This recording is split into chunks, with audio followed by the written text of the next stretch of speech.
Right now, we need to talk about what does it actually mean to be successful, and and what does it require? Well, according to the co-founder of an $8 billion AI company, he says it's impossible to build something great if you're just working 38 hours a week. This notion that somehow you can achieve greatness, you can build something extraordinary by working 38 hours a week and having work-life balance, that is mind-boggling to me. It's not true in any part of life. So that's Andrew Feldman. He's the CEO of Cerebras Systems on a 20VC podcast segment titled Why Work-Life Balance is Total BS. He said the path to build something new out of nothing isn't part-time work. It's every waking minute. And he's not the only one, of course. LinkedIn co-founder Reid Hoffman says if founders talk about balance, they're not committed to winning. Twilio CEO Khozema Shipchandler only gives himself 8 hours on Saturdays to not think about work. Sergey Brin says 60 hours is the sweet spot for productivity. I mean, you get the idea, Ursula. Yeah, how much I do. credence do you give this? Because some people say, hey, you can still do great creative work without letting it ruin your life. You can, but I think it is that rare person who can find that work-life balance and get to the levels that they're talking about. And they're talking about the C-suite folks. And I know that we often joke around and say, well, what do? They don't work nearly as hard as XYZ at a much different level of the company.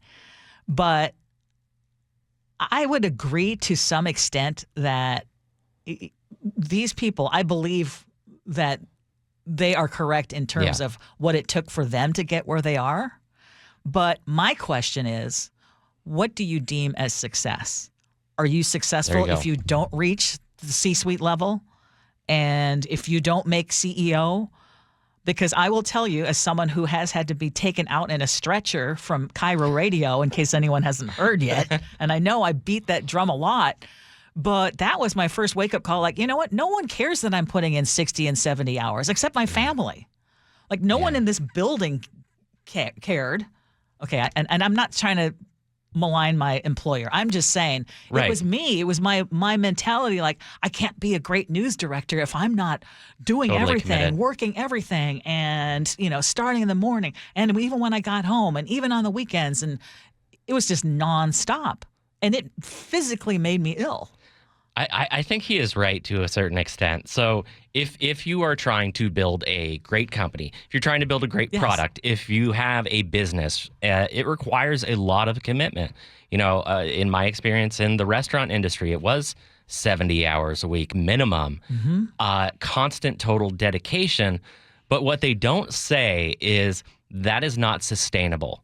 I think that these guys put in that work when they're building their company, maybe to get to that point. But the idea that you go all out for your entire career is a complete myth. It is one of these LinkedIn lunatic fantasies that is, I'm serious. It's just bandied about by like these VC people who are, there's this competition. It's bandied about by the very people who are quoted in this article. Yes. In startup world, it's true when you're creating the company.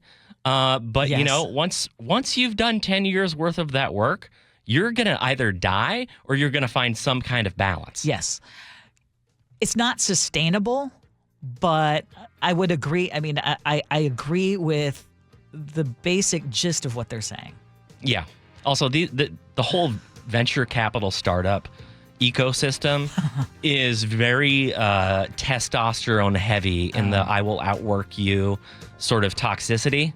It's not a great environment. I've been through it. I have a son who is currently in it, and he is the 60-plus hours a week. Yep. And he has visions of being a CEO. I shared this article with him, and he agreed with a lot of it. Rise and grind, bro. Yeah, you're right, bro. But, again, it's not sustainable.